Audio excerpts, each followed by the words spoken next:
ইব্রাহিম মূর্তি ভাঙলেন। জ্ঞানীদের ইশারাই যথেষ্ট। কিন্তু মানুষ যখন কোন কিছুর প্রতি অন্ধভক্তি পোষণ করে, তখন শত যুক্তিও কোন কাজ দেয় না। ফলে ইব্রাহিম ভাবলেন, এমন কিছু একটা। তারকা পূজারীদের সাথে বিতর্ক। মূর্তি পূজারীদের সাথে বিতর্কের পরে তিনি তারকা পূজারী নেতাদের প্রতি তাওহীদের দাওয়াত দেন। কিন্তু তারাও মূর্তি পূজারীদের ন্যায় নিজ নিজ বিশ্বাসে অটল রইল।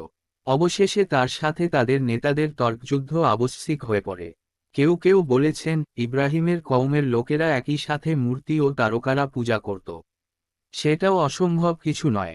পবিত্র কুরআনে এই তর্কযুদ্ধ একটি অভিনব ও নাটকীয় ভঙ্গিতে প্রকাশ করা হয়েছে, যাতে সহজে আরবীয় পাঠক হৃদয়ে রেখাপাত করে। কেননা হজরত ইব্রাহিম ছিলেন সমগ্র আরবের লোকদের পিতামহ। তার প্রতি গোটা আরব জাতি সম্মান প্রদর্শন করত। অথচ তাদের পিতামহ যার বিরুদ্ধে জীবনভর লড়াই করলেন, জাহিল আরবরা সেই সব শিরকে নিমজ্জিত হয়ে পড়েছিল। যেই কাজ বা গৃহকে ইব্রাহিম নির্মাণ করেন এক আল্লাহর ইবাদতের জন্য, তারা সেখানেই মূর্তিপূজা শুরু করে দিয়েছিল। অথচ মুখে আল্লাহকে স্বীকার করত এবং ইব্রাহিম ও ইসমাইল এর প্রতি গভীর শ্রদ্ধা পোষণ করত। আজকের মুসলমানদের জন্য এর মধ্যে শিক্ষণীয় বিষয় রয়েছে।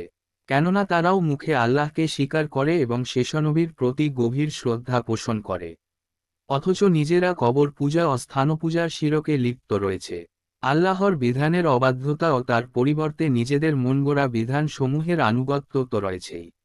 এক্ষণে আমরা কুরআনে বর্ণিত ইব্রাহিমের অপর বিতর্ক যুদ্ধটির বিবরণ পেশ করব। আল্লাহ বলেন,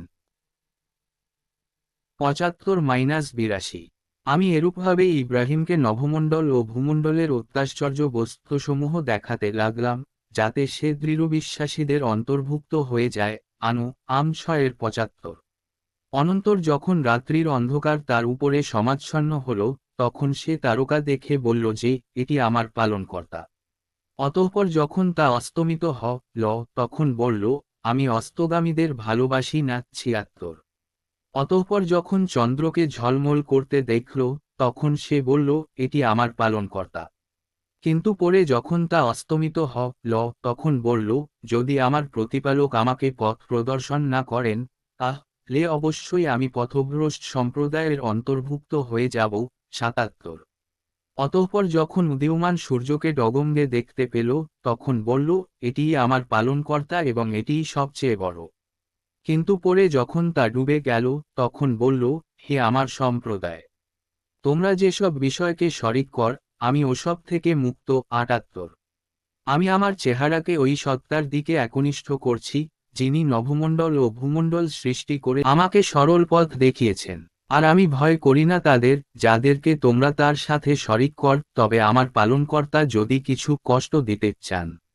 আমার প্রভুর জ্ঞান সবকিছুতেই পরিব্যাপ্ত। তোমরা কি উপদেশ গ্রহণ করবে না?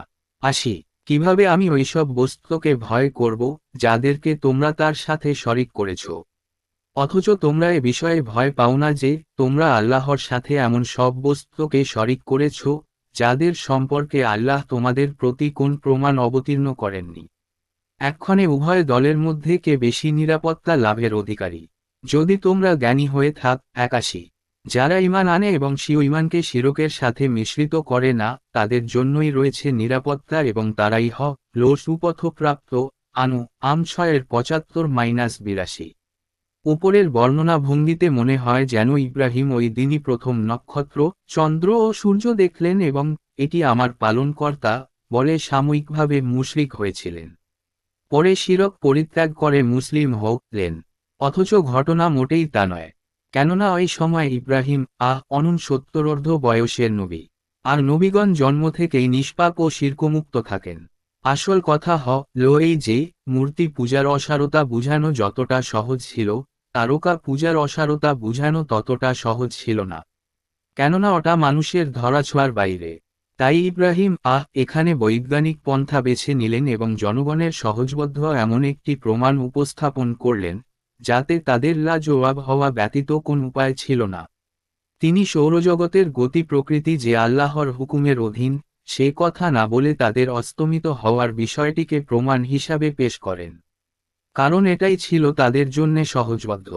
তিনি বলেন, যা ক্ষয়ে যায়, ডুবে যায়, হারিয়ে যায়, নিজেকে টিকিয়ে রাখতে পারে না, ধরে রাখতে পারে না, বরং দৈনিক ওঠে আর ডোবে, সে কখনো মানুষের প্রতিপালক হতে পারে না।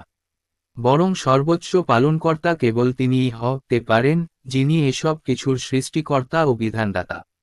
আর তিনিই হলেন আল্লাহ। আমি তার দিকেই ফিরে গেলাম এবং বাপ দাদার আমল থেকে তোমরা যে শিরক করে আসছো, আমি তা থেকে নিজেকে মুক্ত ঘোষণা করলাম। বলা বাহুল্য, এর অন্তর্নিহিত দাওয়াত ছিল এই যে, হে আমার জাতি, তোমরাও আমার মতো আল্লাহর দিকে ফিরে এসো এবং শিরক হতে মুক্ত হও। কিন্তু ইব্রাহিমের এই তর্কযুদ্ধ নিষ্ফল হল। সম্প্রদায়ের নেতারা নিজ নিজ মতের উপরে দৃঢ় রইল। কেউ তার আহ্বানে সাড়া দিল না। একটি সংশয় ও তার জবাব। ৭৫ হতে ৮২ পর্যন্ত ৮টি আয়াতে যে বিষয়গুলি আলোচিত হয়েছে, এটি ইব্রাহিমের শিশুকালে জ্ঞান বুদ্ধির বয়স হবার সময়কার ঘটনা, নাকি নবী হবার পরের তর্কানুষ্ঠান, এ বিষয়ে বিদ্বানগণ মতভেদ করেছেন। ইবনু জারির ৩১০ প্রথমোক্ত মত পোষণ করেন। তিনি এ বিষয়ে আলী ইবনে তালহার সূত্রে ইবনু আব্বাস এর বর্ণনা পেশ করেছেন। তবে এই বর্ণনাটির সনদ জয়ীফ। কুরতুবী, আনু, আম ৭৬ টিকা। মুহাম্মদ ইবনু ইসহাক্ক ৮৫-১৫০ বর্ণিত কিছু অলৌকিক ঘটনা উল্লেখিত হয়েছে, যা উক্ত মতকে সমর্থন করে। যেমন বাদশাহ নমরুদ যখন জানতে পারেন যে অচিরেই একটি পুত্র সন্তান জন্মলাভ করবে, যে তার রাজ্য হারানোর কারণ হবে, তখন তিনি নবজাতক সকল পুত্র সন্তানকে হত্যা করার নির্দেশ জারি করেন। ইব্রাহিমের মা তখন একটি পাহাড়ের গোপন গুহায় লুকিয়ে ইব্রাহিমকে প্রসব করেন এবং ইব্রাহিম একাকী সেখানে বড় হন। ইব্রাহিমের এক আঙ্গুল দিয়ে দুধ বের ত এক আঙ্গুল দিয়ে মধু বের ত এক আঙ্গুল দিয়ে পানি বের ত। এভাবে তিনি সেখানে ৩ বছর কাটান। তারপর তিনি সেখান থেকে বের হয়ে এসে মাকে বলেন, আমার প্রভুকে। মা বললেন, নমরুদ। তিনি বললেন, নমরুদের প্রভুকে। তখন মা তাকে চড় মারলেন এবং তিনি বুঝলেন এটিই হলো সেই ছেলে, যার সম্পর্কে বাদশাহ নমরুদ আগেই স্বপ্ন দেখেছেন। সুদ্দী, জাহাক প্রমুখের বরাতে কাসাইশি ও কাসাসুল আম্বিয়ার মধ্যে এ ধরনের অনেক অলৌকিক ঘটনা বর্ণনা করেছেন ইবনু কাছির, কুরতুবী। অতঃপর ইব্রাহিম গুহা থেকে বের হয়ে প্রথম তারকা দেখলেন, তারপর চন্দ্র দেখলেন, তারপর সূর্য দেখলেন। অতঃপর সবকিছুর ডুবে যাওয়া দেখে নিজেই সিদ্ধান্ত নিলেন যে প্রকৃত পালনকর্তা তিনি, যিনি এগুলিকে সৃষ্টি করেছেন। কুরতুবী ইবনু জারির দলিল এনেছেন ইব্রাহিমের একথা দ্বারা, যেখানে তিনি বলেছেন, যদি আমার প্রতিপালক আমাকে পথ না দেখান, তাহলে অবশ্যই আমি পথভ্রষ্টদের অন্তর্ভুক্ত হয়ে যাব। আনু, আম ৬-৭৭। ইবনু কাছির ৭০১-৭৭৪ বলেন, বরং সঠিক কথা এই যে ইব্রাহিমের উপরোক্ত ঘটনা ছিল তার কওমের সাথে একটি তর্কানুষ্ঠান মাত্র। এটি কখনোই তার শিশুকালের ঘটনা নয় এবং তিনি ক্ষণিকের তরেও কখনো মুশরিক হননি। কেননা তার সম্পর্কে আল্লাহ বলেন, নিশ্চয়ই ইব্রাহিম ছিলেন একটি উম্মত এবং আল্লাহর প্রতি অনুগত ও একনিষ্ঠ। আর তিনি কখনোই মুশরিকদের অন্তর্ভুক্ত ছিলেন না। নাহল ১৬-১২০। তাছাড়া প্রত্যেক মানব শিশুই জন্মগতভাবে আল্লাহর প্রতি একনিষ্ঠ থাকে। যেমন আল্লাহ বলেন, আমি আমার বান্দাদের সৃষ্টি করি আল্লাহর প্রতি একনিষ্ঠ হিসাবে। মুসলিম, জান্নাত অধ্যায়, মিশকাত 5371, রিকাক্য অধ্যায় ৮ অনুচ্ছেদ, সাধারণ মানব শিশু যদি এরূপ হয়, তাহলে শিশু ইব্রাহিম কেন মুশরিক হবেন? আর এটা যে কওমের নেতাদের সাথে তার একটি তর্কানুষ্ঠান ছিল, তার বড় প্রমাণ এই যে ৮০ নং আয়াতে বলা হয়েছে, তার কওম তার সাথে বিতর্ক করল। তাছাড়া তর্ক শেষে তিনি তাদের উদ্দেশ্যে বললেন, হে আমার সম্প্রদায়, তোমরা যেসব বিষয়কে শরিক কর, আমি ওসব থেকে মুক্ত। আনু, আম ৬-৭৮। বলা বাহুল্য তারকা পূজারী নেতাদের সাথে ইব্রাহিম এর বিতর্কের ঘটনাটি কুরআন অত্যন্ত উঁচুমানের আলংকরিক ভঙ্গিতে বর্ণনা করেছে, যা একটি বাস্তব ও অতুলনীয় বাণীচিত্রের রূপ ধারণ করেছে। যেমন ইব্রাহিম উক্ত নেতাদের বলছেন, তোমাদের ধারণা অনুযায়ী ধরে নিলাম আকাশের ওই নক্ষত্র, চন্দ্র ও সূর্য সকলেই আমার রব। কিন্তু ওরা যে ডুবে গেল, যারা নিজেরা ডুবে যায়, তারা আমাকে বা তোমাদেরকে কিভাবে রক্ষা করবে? অতএব আমি তোমাদের শিরকি আকিদা হতে মুক্ত। আমি এদের সৃষ্টিকর্তা আল্লাহর প্রতি একনিষ্ঠ ও অনুগত রইলাম। তোমরাও এদিকে ফিরে এসো। যেমন কিয়ামতের দিন আল্লাহ মুশরিকদের ডেকে বলবেন, তোমাদের ধারণা অনুযায়ী আমার শরিকরা কোথায়? কাসা 66 অর্থাৎ তোমাদের দাবি অনুযায়ী ওরা আমার শরিক। অথচ আল্লাহর কোন শরিক নেই।